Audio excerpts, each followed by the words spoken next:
برباد کر دیتی ہے۔ اسی لیے رب نے ارشاد فرمایا الاخلاء یومئذ بعضهم لبعض عدو الا المتقین، قیامت کے روز تمہارے اچھے سے اچھے ساتھی بعض بعض کے دشمن بن جائیں گے، ان کی دوستی دشمنی سے بدل جائے گی، ان کی دوستی دشمنی میں تبدیل ہو جائے گی۔ کیوں تبدیل ہو جائے گی؟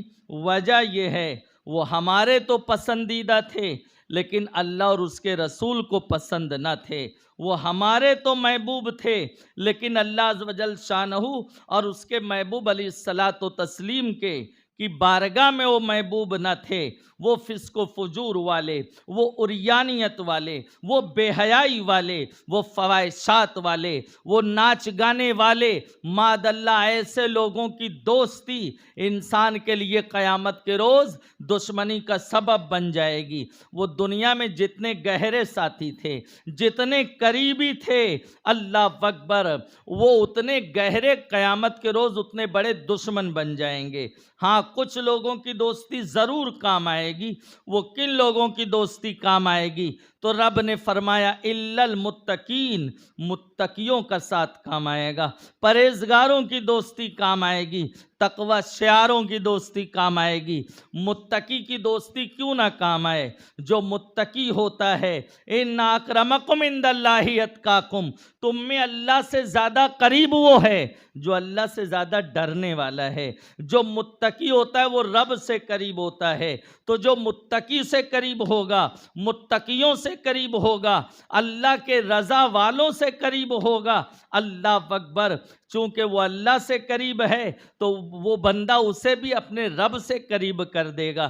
میں عرض کرنا چاہوں گا یہ ہمارے لیے کتنا ضروری ہے کہ ہم اپنے شب و روز میں اچھے لوگوں کی سنگت اختیار کریں۔ حضرت عبداللہ بن عمر رضی اللہ تعالیٰ عنہ سے روایت ہے کہ تاجدار کائنات صلی اللہ تعالیٰ علیہ وسلم نے ارشاد فرمایا جب انسان کا انتقال ہوتا ہے، جب کوئی دنیا سے چلا جاتا ہے تو وہ محفلیں جس میں وہ آیا جایا کرتا تھا، جن لوگوں کے پاس بیٹھا کرتا تھا، وہ محفلیں، وہ مجلسیں اس کے درمیان پیش کی جاتی ہے۔ اب اگر وہ اچھی مجلس کا عادی تھا تو اچھی محفلیں اس کے سامنے پیش کی جاتی ہیں اور اس کا ٹھکانہ جنت ہوتا ہے، اور اگر بری مجلس کا عادی تھا تو بری محفلیں اس کے سامنے پیش کی جاتی ہیں، اس کے احباب پیش کیے جاتے ہیں اور اس کا ٹھکانہ جہنم ہوتا ہے۔ میرے پیارے آقا علیہ السلام کے پیارے دیوانوں، پتہ چلا ہم جیسی محفلوں میں آیا جایا کریں گے،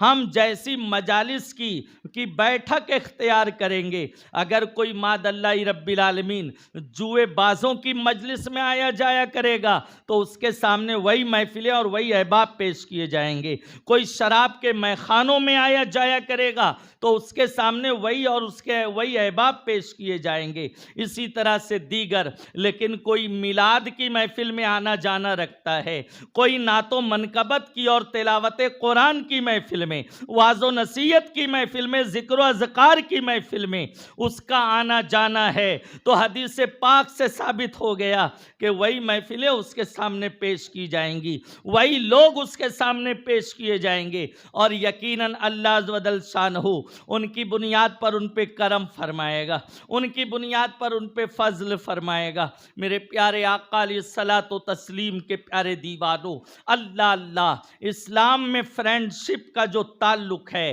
فرینڈشپ کا جو معاملہ ہے وہ بڑا نازک ہے، وہ لمحاتی نہیں ہے، وہ وقتی نہیں ہے کہ کسی کو بھی دل دے دو، کسی سے بھی قریب ہو جاؤ، کسی کو بھی اپنے سے قریب کر دو۔ نہیں مسلمانوں، حدیث پاک ہے، میرے آقا صلی اللہ تعالی علیہ وسلم نے فرمایا دوست کے دین پر ہوتا ہے، یعنی دوست کے نظریے پر ہوتا ہے، دوست کی فکر پر ہوتا ہے۔ جو جیسوں سے دوستی کرتا ہے وہ ویسا بنتا چلا جاتا ہے، اگر وہ ویسا نہ بھی ہو تو دوست کے رنگ میں رنگ جائے گا، دوست کی فکر اختیار کر لے گا، دوست کا انداز اختیار کر لے گا۔ اور میرے آقا صلی اللہ علیہ وسلم نے مزید ارشاد فرمایا کہ اللہ تعالیٰ جب کسی پر احسان فرماتا ہے تو اسے اچھا ساتھی عطا کرتا ہے، اسے اچھا ماحول عطا کرتا ہے، جہاں آتے جاتے رہنے کی بنیاد پر اس کے اندر نیکیوں کا نکھار پیدا ہوتا ہے، طبیعت نیکیوں کی جانب مائل ہوتی ہے۔ اب آپ اندازہ لگائیں، اچھے دوست کو میرے سرکار نے اللہ کا احسان قرار دیا، اللہ کا انعام قرار دیا، بلکہ جو اللہ کی رضا کے لیے کسی سے دوستی کرے، سرکار فرماتے ہیں قیامت کے روز اس عمل کی بنیاد پر اس کے سر پر عرش الہی کا سایہ ہوگا۔ آپ اندازہ لگائیں کتنا درس دیا گیا ہے، کتنی اہمیت ہے اسلام میں دوستی کی، فرینڈ شپ کی۔ بلکہ آئیے میں کچھ حقائق اس حوالے سے پیش کروں جس سے بات واضح ہو جائے کہ یہ اسلام میں کتنا نازک معاملہ ہے۔ کسی سے تعلق قائم کرنا، کسی سے دوستی یاری قائم کرنا۔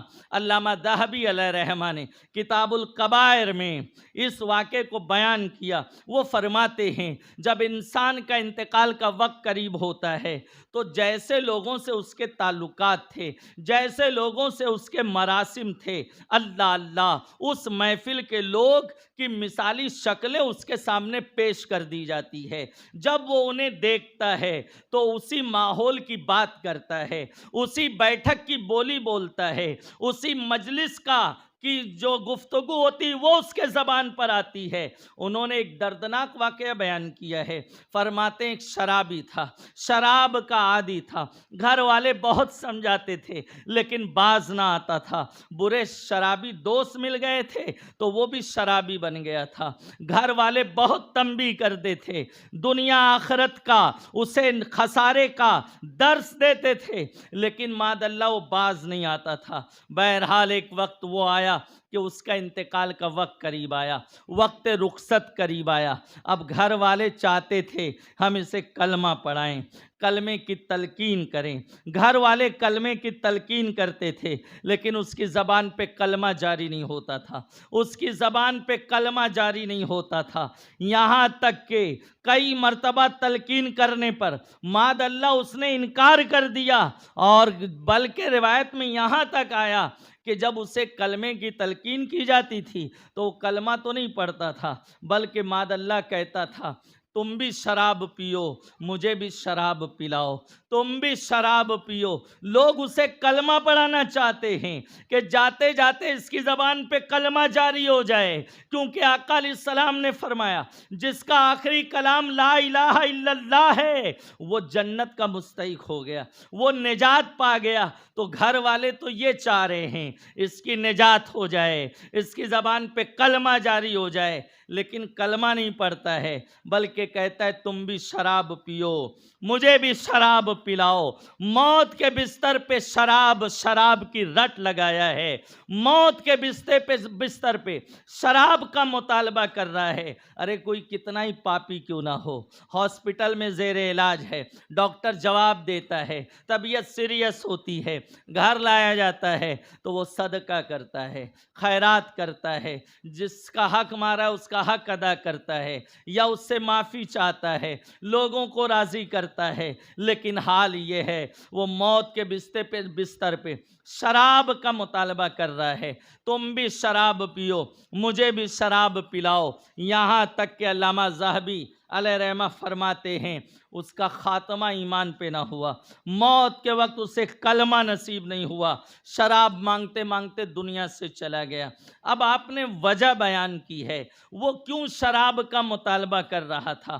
وجہ یہ ہے کہ اس کے سامنے شرابی احباب پیش کر دیے گئے تھے، اس کے شراب کے اڈے میخانے کے ساتھیوں کی مثالی شکلیں پیش کر دی گئی تھیں۔ جب وہ انہیں دیکھ رہا تھا تو شراب مانگتا تھا، شراب کا تقاضا تھا، شراب کا مطالبہ تھا، یہاں تک کہ شراب مانگتے مانگتے دنیا سے چلا گیا۔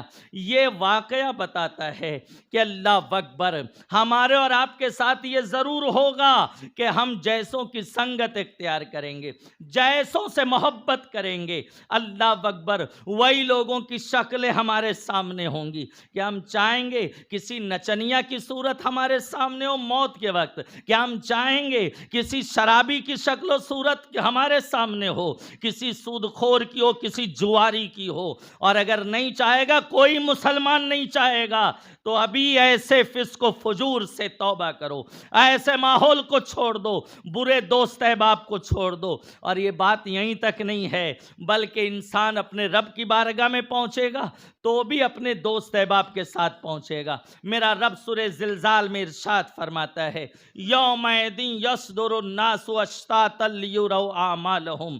آیت کا مفہوم ہے، لوگ اپنی قبروں سے نکلیں گے تو جماعت کے ساتھ، گروہ کے ساتھ اللہ کی بارگاہ میں پہنچیں گے۔ رب فرمائے گا، اے بندے اپنا نام اعمال دیکھ، اے بندے اپنا نام اعمال دیکھ۔ سب کے سامنے اس کے نام اعمال پیش کر دیے جائیں گے۔ اللہ اللہ، صاحب ضیاء القرآن نے فرمایا، یہ جو بتایا گیا، فرمایا گیا، جماعت کے ساتھ، گروہ در گروہ اللہ کی بارگاہ میں پہنچیں گے۔ تو اس سے جماعت سے مراد کیا ہے؟ یہاں گروہ گروپ سے مراد کیا ہے؟ تو فرماتے ہیں مراد یہ ہے، نمازی نمازیوں کے ساتھ اللہ کی بارگاہ میں پہنچیں گے، صدیق صدیقین کے ساتھ اللہ کی بارگاہ میں پہنچیں گے، شہید شہداء کے ساتھ اللہ کی بارگاہ میں پہنچیں گے۔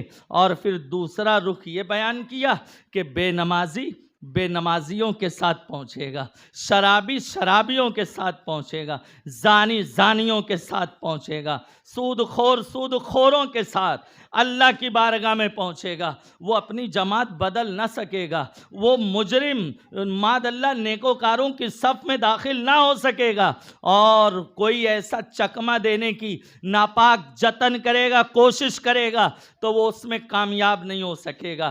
اگر کوئی مجرم بد مجرم نیکوکاروں کی صف میں چلا گیا، نیکوکاروں کی جماعت میں چلا گیا، تو آپ سورہ یاسین میں پڑھتے ہیں، وَامْتَازُوا الْيَوْمَ أَيُّهَا الْمُجْرِمُونَ، فرشتے اس کا ہاتھ پکڑ کے کھینچ دیں گے، اے مجرم، نیکوکاروں کی صف سے علیحدہ ہو جا، نیکوکاروں کی صف سے نکل جا۔ اللہ اکبر۔ آپ بتائیں مسلمانوں، یہ آیت کریمہ بتاتی ہے اور یہ دردناک واقعہ بتاتا ہے، سکرات کے وقت بھی ہمارے دوست ہمارے ساتھ ہوں گے، ان کی مثالی شکلیں ہمارے سامنے ہوں گی، اور قیامت کے روز اللہ کی بارگاہ میں، خداوند قدوس کی بارگاہ میں، اس کی عدالت میں بندہ کھڑا ہوگا، اور وہ اپنے احباب کے ساتھ ہوگا، وہ اپنی جماعت کے ساتھ ہوگا، وہ اپنے ماحول کے ساتھ ہوگا۔ بتاؤ مسلمانوں، یہ کتنا نازک ہے۔ اس لیے خدا را اچھے لوگوں سے قریب رہو، اچھے ماحول کو اختیار کرو، اچھے ماحول میں آنا جانا رکھو، اچھی مجلسیں اختیار کرو، تاکہ اللہ کا فضل شامل حال ہو، اللہ کا کرم شامل حال ہو۔ تاجدار کائنات علیہ السلام کی حدیث شریف کا مفہوم ہے کہ میرے آقا فرماتے ہیں، ایسی محفل میں بیٹھو جہاں بیٹھنے سے تمہارے علم میں اضافہ ہو، فرمایا ایسی جگہ بیٹھو جن کا طریقہ تمہیں آخرت کی یاد دلاتا ہو، اور فرمایا ایسوں کے درمیان بیٹھو جن کا چہرہ دیکھنے سے خدا یاد آتا ہو۔ بتاؤ مسلمانوں، اس گفتگو کے بعد اب ہمیں یہ فیصلہ کرنا ہے کہ ہمارا ماحول کیسا ہے، ہمارے گھر کا ماحول کیسا ہے۔ چھوڑ دو ناچ گانے کے ماحول کو، چھوڑ دو عریانیت کے ماحول کو، چھوڑ دو بے حیائی کے ماحول کو۔ یہ تمہاری دنیا کو بھی تباہ کرے گا، تمہارے حال کو بھی تباہ کرے گا، مستقبل کو بھی تباہ کرے گا، اور قیامت کے روز نہ جانے کیا ہوگا، وہ تو رب بہتر جانتا ہے۔ لیکن قرآن کی یہ آیت بتاتی ہے کہ ہمیں درس دیا گیا ہے کہ اللہ اکبر، ہم سب اس پر واضح کر دیا گیا ہے کون کس کے ساتھ ہوگا۔ اس لیے ہمیں جیتے جی صحیح اقدام اٹھانے ہوں گے، صحیح فیصلہ کرنا ہوگا، اور اچھے لوگوں کی سنگت اختیار کرنی ہوگی۔ میرے پیارے آقا علیہ السلام کے پیارے دیوانوں، اللہ عز و جل مزید قرآن میں ارشاد فرماتا ہے، یا ایھا الذین آمنوا اتقوا اللہ وَقُونُوا مَعَ الصَّادِقِینَ، اے ایمان والو اللہ سے ڈرو اور سچوں کا ساتھ اختیار کرو، نیکوکاروں کا ساتھ اختیار کرو۔ الحمدللہ، اسی دعوت کو عام کرنے کے لیے، اسی فکر کو عام کرنے کے لیے، اسی ذہن کو عام کرنے کے لیے تحریک سنی دعوت اسلامی کا عظیم و شان سنی بین الاقوامی 30واں سنی اجتماع وادی نور آزاد میدان میں منعقد ہونے جا رہا ہے۔ 16، 17، 18 دسمبر کی تاریخ ہے۔ یعنی آنے والے جمعہ سنیچر اتوار کو یہ عظیم الشان سنی اجتماع ہوگا۔ جمعہ کا اجتماع مستورات کے لیے، لیڈیز کے لیے ہے، جو بعد جمعہ سے جس کا آغاز ہوگا اور انشاءاللہ عشاء تک قریب قریب چلے گا۔ آپ سے گزارش ہے آپ اپنی مستورات کو، گھر کی خواتین کو اجتماع میں بھیجیں، اور سنیچر کی فجر سے اتوار کی عشاء تک کا اجتماع مرد حضرات کے لیے ہوگا۔ آپ مرد حضرات سے گزارش ہے، جوانوں سے گزارش ہے، عمر دراز بزرگوں سے گزارش ہے کہ آپ کسی طرح بھی ہونے والے اس عظیم الشان سنی اجتماع میں پہنچیں، جس میں ملک اور بیرون ملک سے علماء کرام، مشائخین اور ہمارے جو ہے اکابرین تشریف لا رہے ہیں۔ آپ ان کے موعظ حسنہ سے مستفیض ہوں اور کھویا ہوا ذہن حاصل کریں، کھوئی ہوئی فکر حاصل کریں، اور اجتماع سے لوٹیں تو نور والے آقا علیہ الصلاۃ و تسلیم کی خیرات لے کر لوٹیں۔ 2 دن آپ اللہ کی راہ میں دیں، 2 دن آپ دین سیکھنے کے لیے نکلیں۔ میرے آقا علیہ السلام نے ارشاد فرمایا، جو ایک صبح یا ایک شام اللہ کی راہ میں دیتا ہے، اللہ کے راستے میں دیتا ہے، تو اس کا یہ عمل جو کچھ دنیا و مافیہ میں ہے ان سب سے بہتر ہے، ان سب سے افضل ہے اللہ عز و جل شانہ کے نزدیک، کہ بندے کی صبح اللہ کی راہ میں ہو اور شام اللہ کی راہ میں ہو۔ اللہ وادی نور کے اجتماع کے ذریعے آپ کو 1 نہیں 2 صبح اور 2 شامیں اللہ کی راہ میں میسر آئیں گی، اور وہاں بیٹھیں گے اور دل جمعی کے ساتھ آپ جو ہے گفتگو سماعت کریں گے، تو انشاءاللہ آپ کو مزید برکتیں حاصل ہوں گی، اور وہاں سے لوٹیں گے تو یقیناً زندگی میں ایک انقلاب، ایک تبدیلی کا آپ مزاج لے کے لوٹیں گے۔ اس لیے تاریخ یاد رکھیں، دوست احباب کو بھی شرکت کی دعوت دیں، لوگوں کو بتائیں، کیونکہ میرے آقا صلی اللہ علیہ وسلم نے ارشاد فرمایا، ایک مسلمان کسی مسلمان کو اچھی بات کی دعوت دیتا ہے تو جتنے ورڈ ادا کرتا ہے، جتنے حرف ادا کرتا ہے، ہر حرف کے بدلے اللہ تعالیٰ اسے سال بھر کی عبادت کا ثواب عطا فرماتا ہے۔ تو رب نے فرمایا، الاخلاء یومئذ بعضهم لبعض عدو الا المتقین، قیامت کے روز تمہارے اچھے سے اچھے ساتھی، دوست احباب بعض کے دشمن بن جائیں گے۔ جن کی دوستی کام آئے گی تو متقیوں کی دوستی کام آئے گی۔ علماء سنت سے قریب رہیں، نیک مجالس میں شرکت کریں، سنی دعوت اسلامی سے وابستہ ہو جائیں، تاکہ نیک ماحول کی برکتیں ہم سب کو حاصل ہوں، اور ہونے والے عظیم الشان سنی اجتماع میں بڑی تعداد میں پہنچنے کی کوشش کریں۔ دوسرا اعلان یہ ہے کہ ہر سال تحریک سنی دعوت اسلامی کا ایک نایاب کیلنڈر آتا ہے، تو الحمدللہ وہ کیلنڈر شائع ہو چکا ہے، احباب لے کر آئے ہیں، جس میں آپ مصطفیٰ جان رحمت صلی اللہ تعالی وسلم کی مقدس حدیثیں، نماز کے ٹائم ٹیبل، اور ساتھ ہی ساتھ 2024 کا کیلنڈر بھی اس میں بیک سائٹ ایڈ کر دیا گیا ہے، اور فل سائز میں ہے، اور بہت جو ہے خوبصورت پرنٹ کے ساتھ ہے۔ آپ سے گزارش ہے 50 روپیہ اس کا ہدیہ ہے، جاتے جاتے باہر سے